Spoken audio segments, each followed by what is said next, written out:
Ed Sullivan was the king of keeping it cool on camera. As the host of The Ed Sullivan Show, he welcomed everyone, from rising rock bands to vaudeville acts to controversial comedians, with that signature stiff charm and an iron grip on live television. He had a knack for playing nice with just about anyone, no matter how wild, rebellious, or unpredictable they were. But make no mistake, behind that poker face and polite applause, there were moments where Ed Sullivan was seething. For all his on-air diplomacy, Sullivan had his limits. And when those limits were pushed, when an act went off script, when an ego got too big, or when a guest just rubbed him the wrong way, he didn't forget. Some artists were banned for life.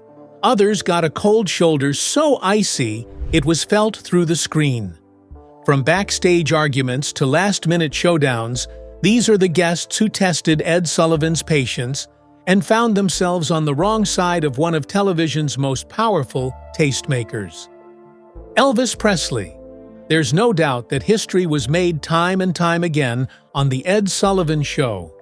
From the Beatles' earth-shaking American television debut, to the first time a wide-eyed audience met a swiveling young man named Elvis Presley, Sullivan's stage wasn't just a place for performance, it was a launching pad for legends.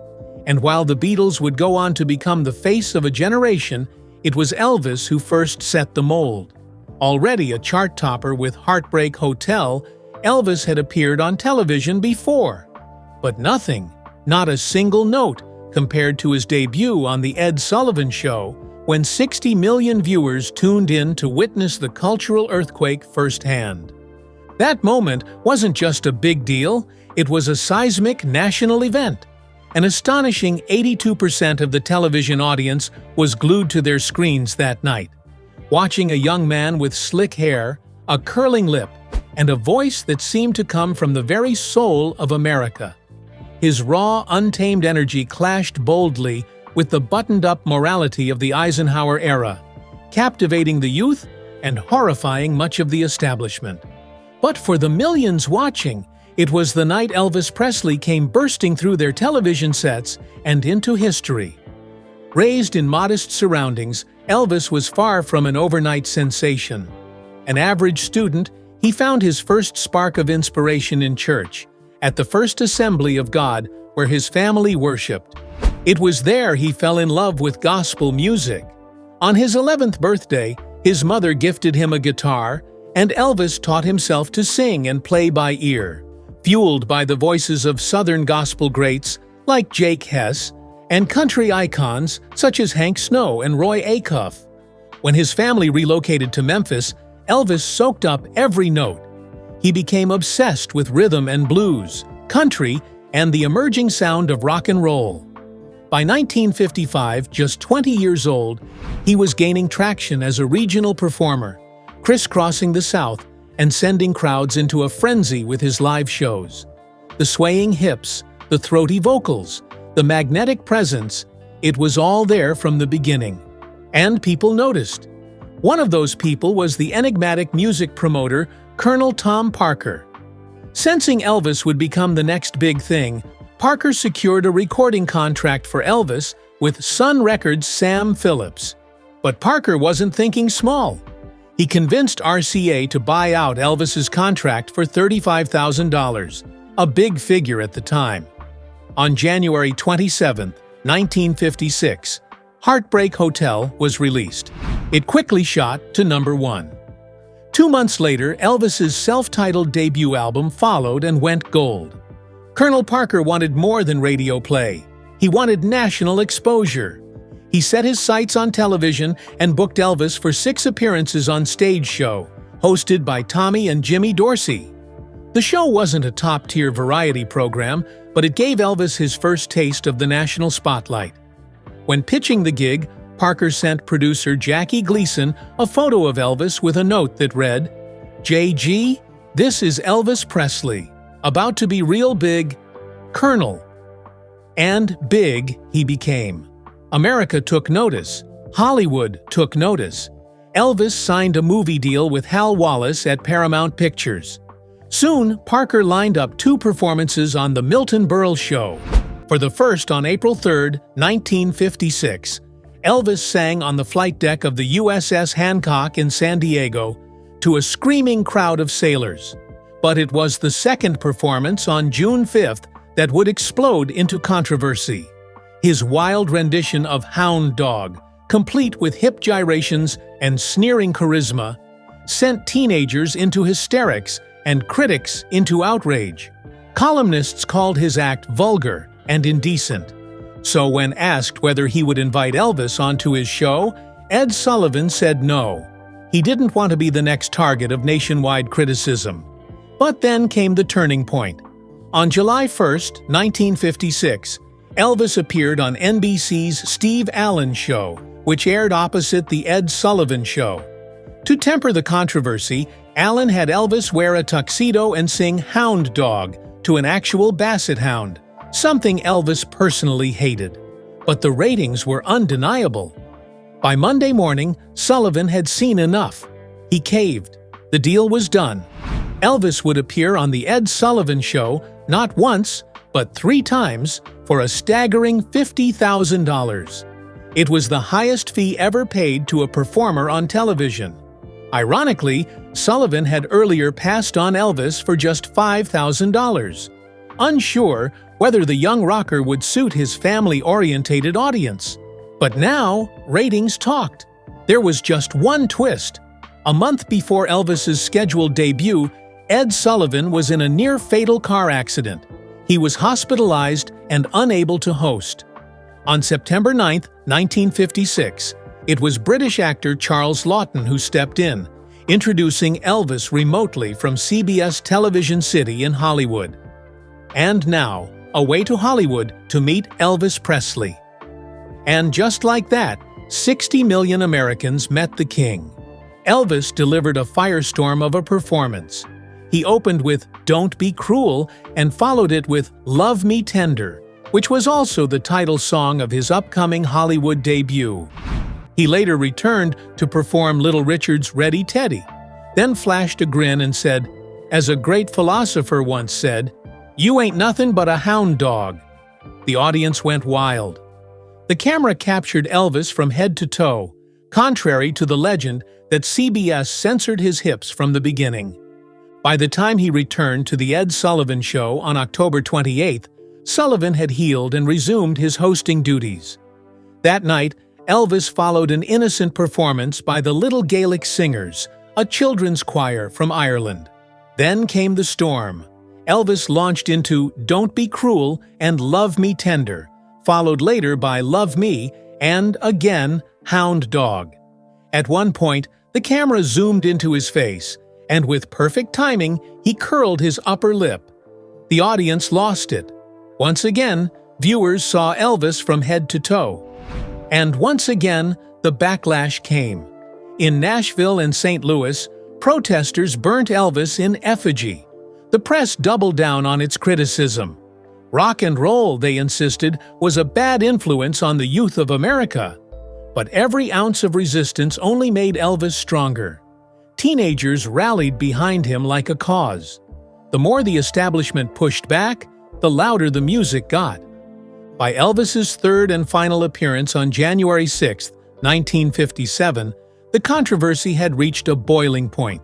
CBS gave in to the pressure and ordered cameras to shoot Elvis only from the waist up. Despite the censorship, Elvis delivered a show-stopping set.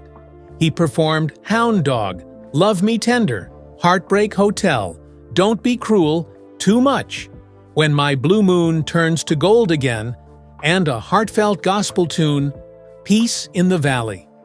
At the close of the show, Ed Sullivan looked into the camera and did something no one expected.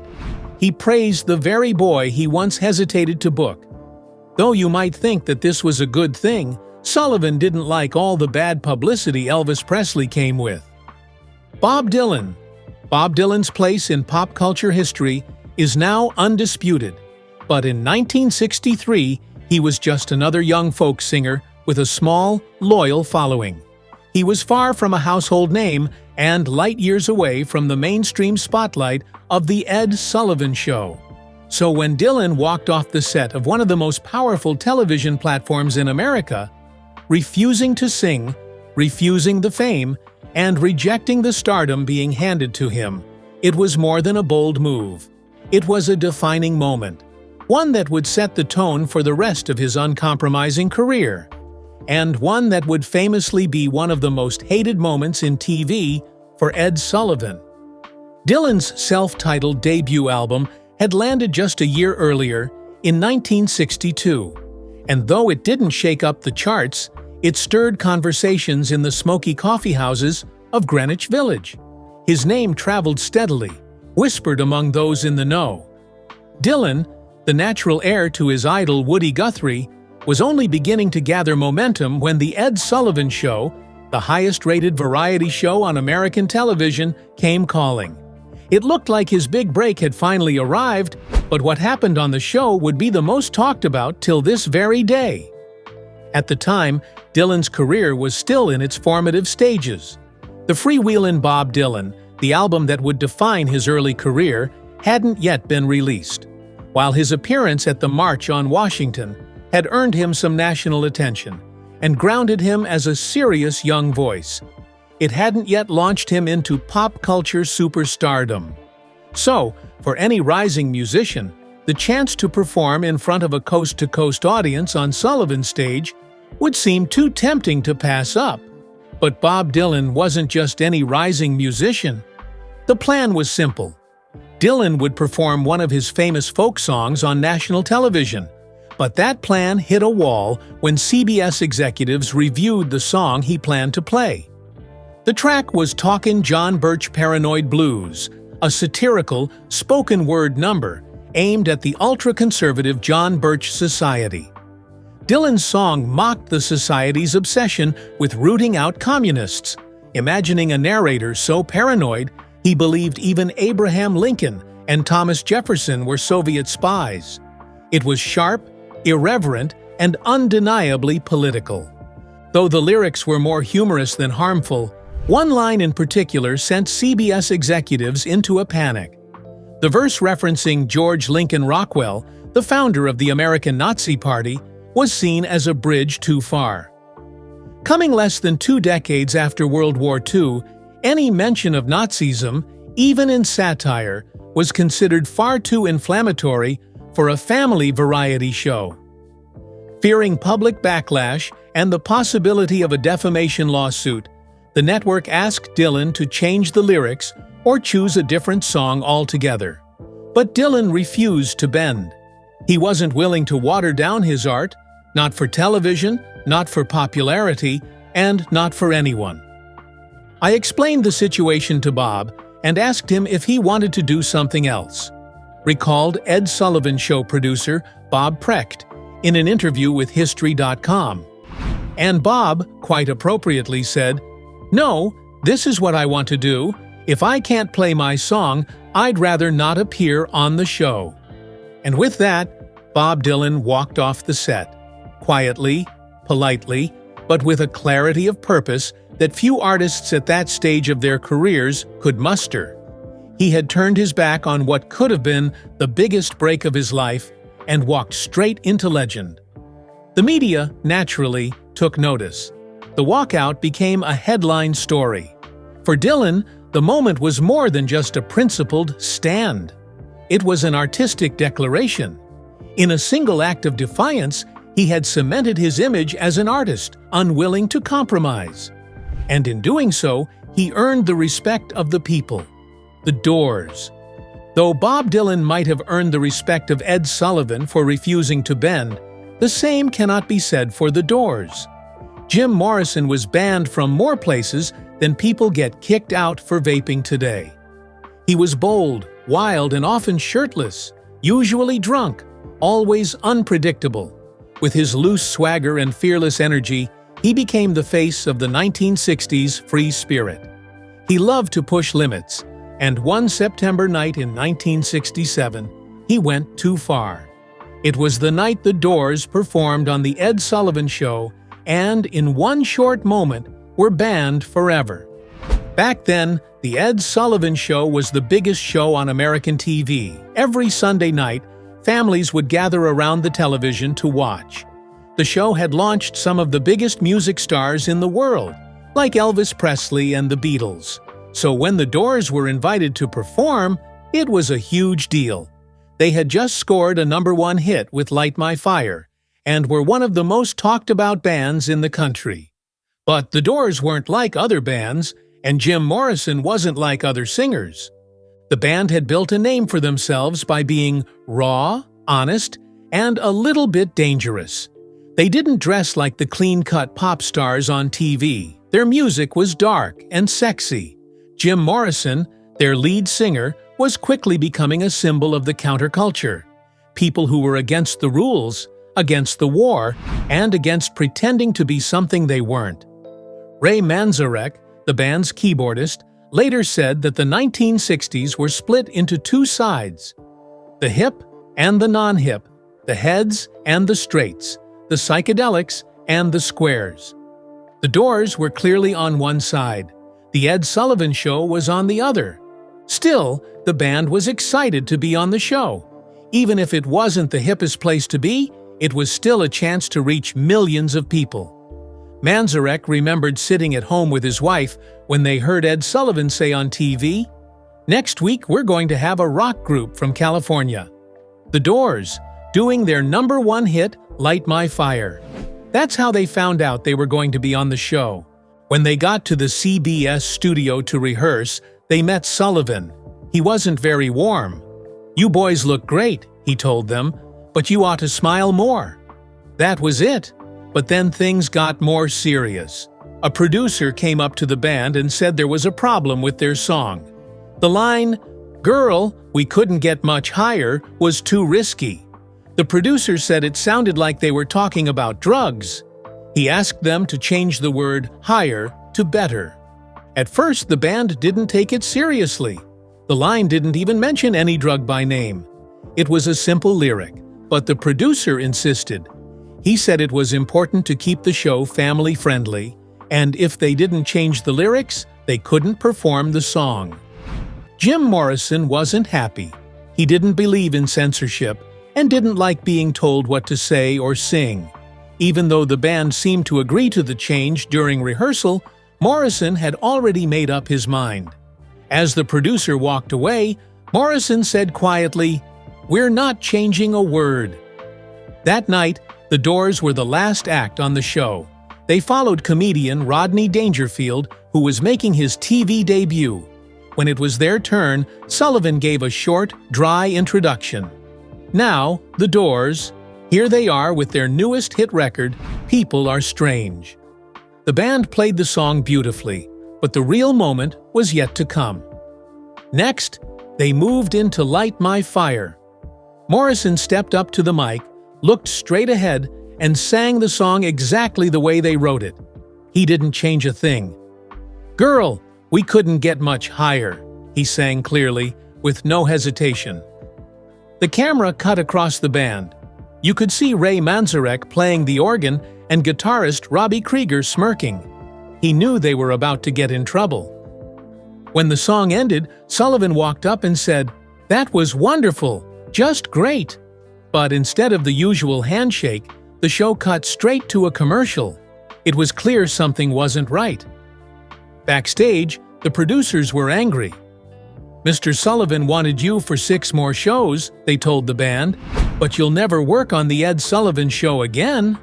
Morrison just smiled and said, "Hey man, we just did the Ed Sullivan Show." That simple reply said it all. They didn't need 6 more shows. They had already made their mark. The band didn't go there to play by the rules.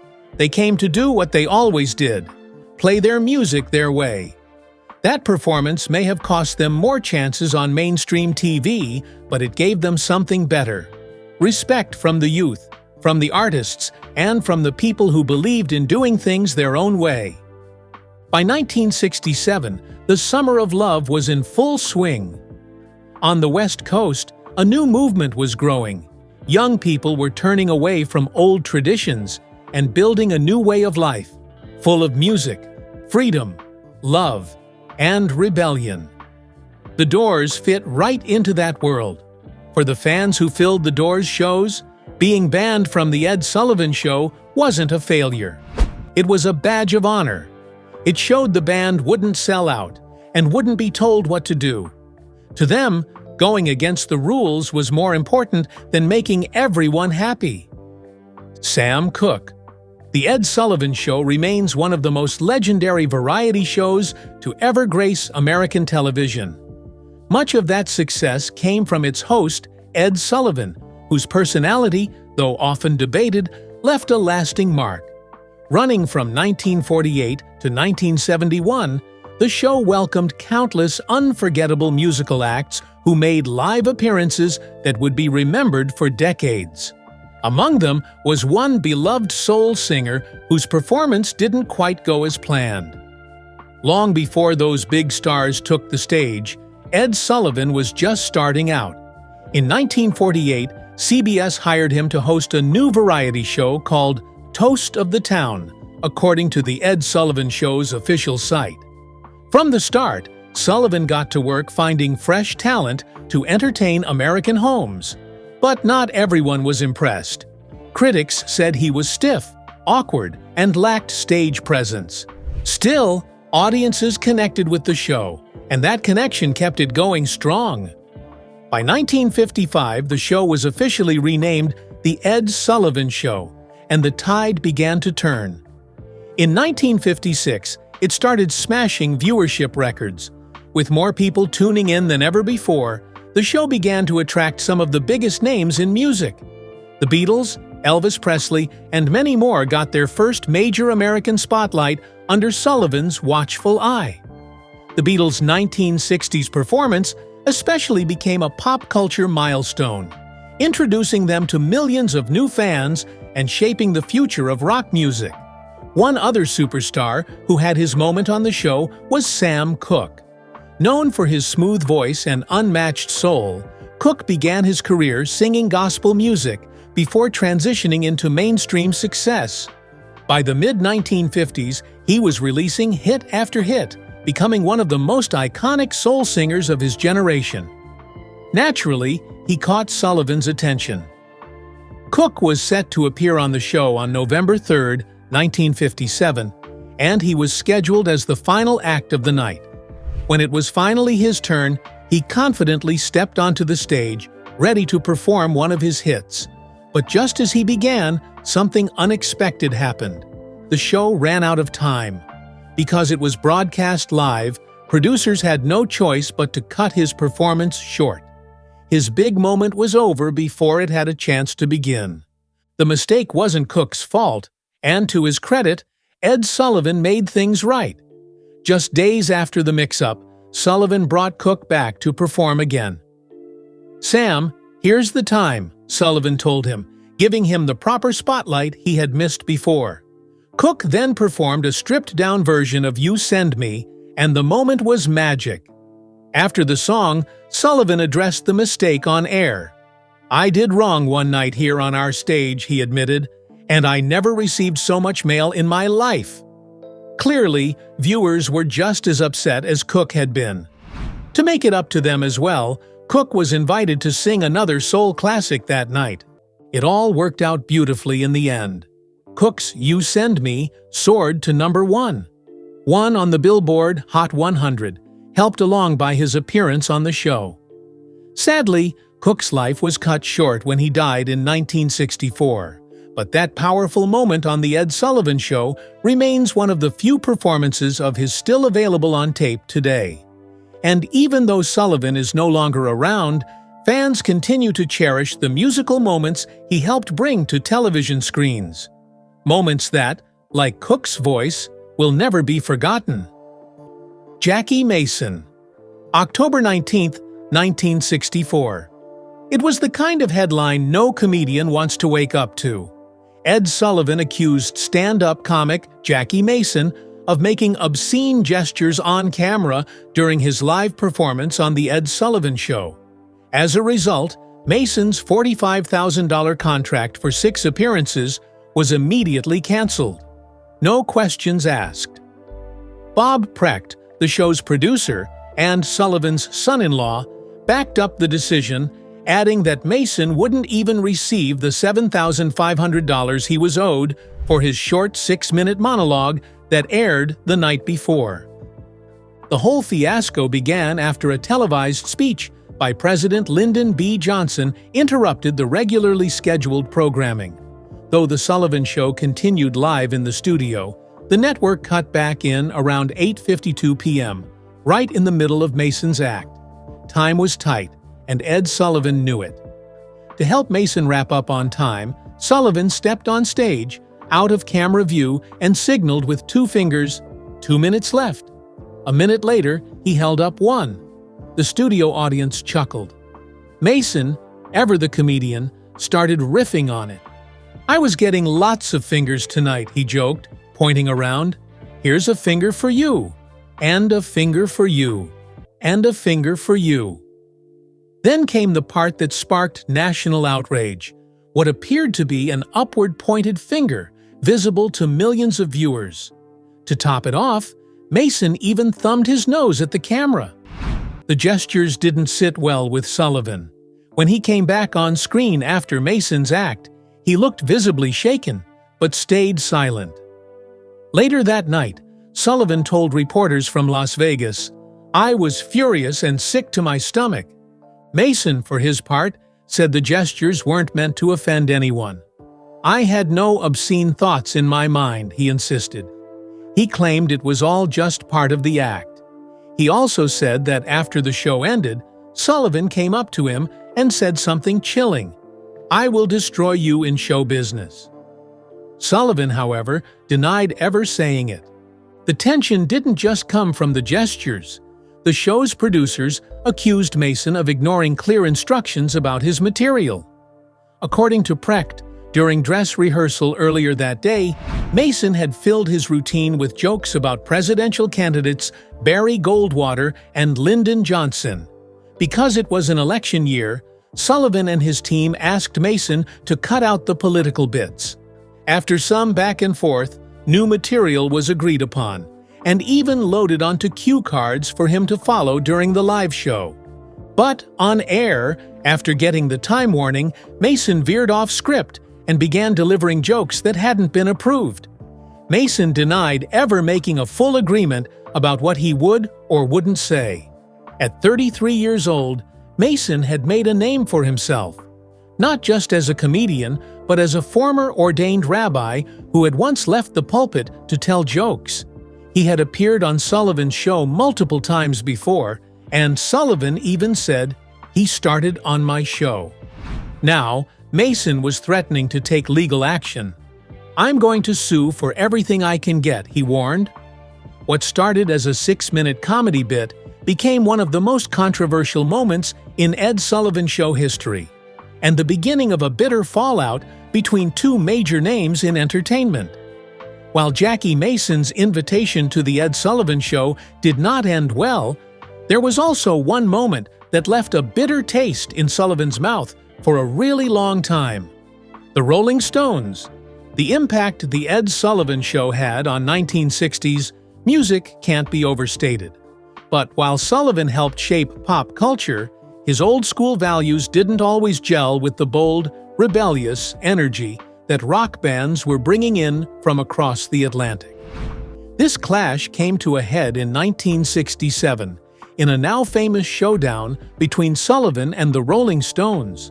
A simple lyric started a standoff, and what happened next became a classic rock and roll moment of rebellion. Ed Sullivan wasn't new to this. He'd seen what the Beatles did for his show's ratings when they first appeared in 1964. So naturally, he had his eye on the next big act from Britain, the Rolling Stones. The Stones, of course, had seen how that Beatles performance catapulted them into American fame. If it worked for the Fab Four, it could work for them too. The Stones made their first appearance on The Ed Sullivan Show in October 1964. That started a recurring theme. They'd appear, stir up some kind of trouble, Sullivan would grumble about never having them back, and then, surprise, they'd be back. That first appearance caused chaos. The crowd screamed so loudly for the band that Sullivan scolded them mid-show. On another occasion, after being explicitly told not to leave the studio between rehearsal and airtime, the Stones left anyway. Fans followed them, and a group even smashed a glass door trying to get in. But all of that was nothing compared to what went down on January 15, 1967. The conflict centered on one song, "Let's Spend the Night Together." The Stones had just released it as a single, and they wanted to perform it live on the show. But Sullivan wasn't having it. The lyric was just too suggestive for American TV at the time, and certainly not something he wanted to broadcast into family living rooms on a Sunday night. Producers stepped in with a fix. Instead of "Let's Spend the Night Together," the band would sing "Let's Spend Some Time Together." Mick Jagger wasn't thrilled. In fact, he was furious, but the message was clear. Change the lyrics or don't perform at all. The Stones agreed to the compromise, but Jagger had one last move. As he sang the sanitized line on live television, the camera zoomed in for a close-up. That's when he rolled his eyes, a sharp, sarcastic gesture that didn't need words. It was the perfect act of rebellion. Subtle, televised defiance that let fans know they hadn't sold out completely. To be fair, Sullivan wasn't alone in his disapproval. Many American radio DJs were also uncomfortable with the song's suggestive lyrics. Instead of spinning the A side, they flipped to the B side of the record. And lucky for the Stones, that track happened to be "Ruby Tuesday." The song turned out to be a hit, helping the band climb the charts regardless of the controversy. And while Sullivan was reportedly livid over Jagger's eye roll, vowing never to book the Stones again, he eventually relented, yet again. The band returned to The Ed Sullivan Show for one final appearance in 1969. The show itself ended just 2 years later, in 1971, after an impressive 23-year run. The dynamic between Sullivan and the Rolling Stones may have been rocky, but it worked. Sullivan got ratings gold every time the band showed up. And the Stones? They got priceless exposure while keeping their rebellious image intact. It was a win-win built on compromise, controversy, and just enough rock and roll attitude to keep everyone watching. What name on this list shocked you the most? Share your thoughts with us in the comments. Hit like if you enjoyed this, and don't forget to subscribe. Click the next video on your screen. You'll love it.